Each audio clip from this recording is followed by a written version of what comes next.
Bonjour, dans ce petit tutoriel, je vous explique comment télécharger le logiciel Google Chrome et ensuite comment installer l'extension Google Traduction afin de pouvoir traduire les pages qui sont en anglais.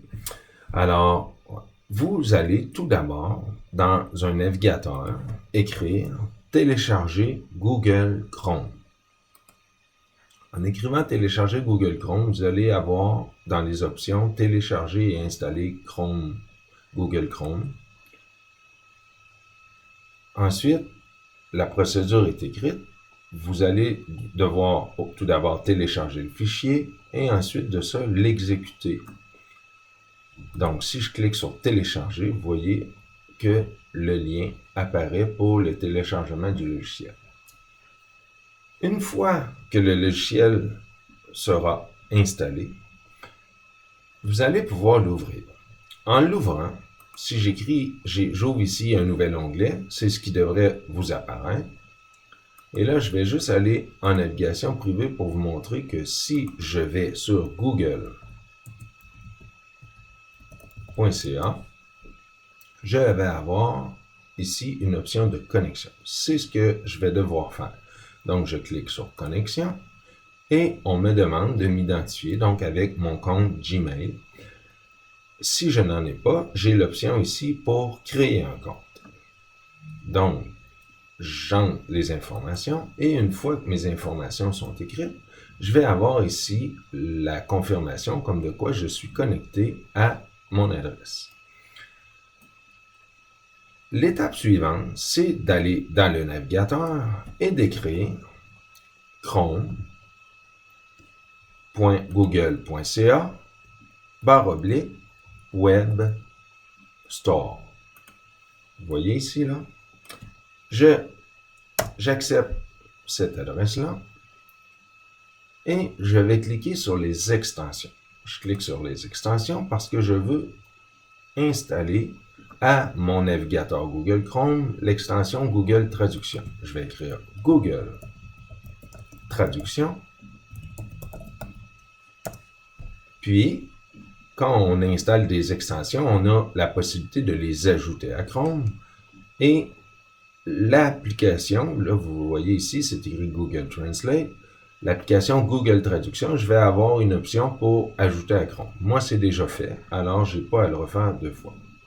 Une fois que ces deux étapes-là sont faites, l'installation de Google Chrome, l'installation de l'extension Google Translate, vous pouvez aller sur un site web.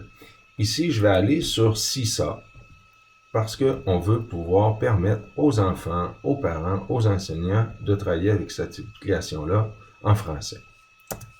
Je clique CISA, je vais aller me connecter. Donc, que je sois un parent, un enfant ou un enseignant, je peux donc cliquer ici sur la connexion et déjà je peux demander, voyez-vous, une fois que je suis connecté, je peux demander à traduire en français la page. Vous voyez que ici, journal, activité, boîte de réception, ici il apparaît pas bien, là, boîte de réception, compétences. Voyez-vous, tout le texte là devient en français.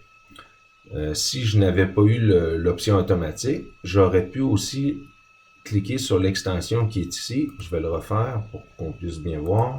CISA. Et là, immédiatement, si je clique, parce que vous voyez que c'est en anglais, je peux cliquer donc ici sur traduire cette page. OK, j'entre dans CISA. Et si je clique ici à nouveau, donc sur l'icône de Google Traduction, je vais me connecter.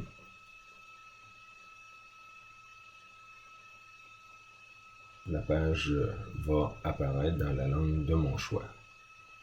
Je vais juste vous montrer sans cliquer sur l'option qui est là. Pour moi, elle apparaît par défaut. Je vais la fermer. Voyez-vous, c'est en anglais. Je clique ici. Je demande à traduire cette page. Et les mots vont apparaître en français. C'est pas toujours un français parfait, mais ça donne une excellente idée du contenu qui est présenté à nous. Alors, voilà.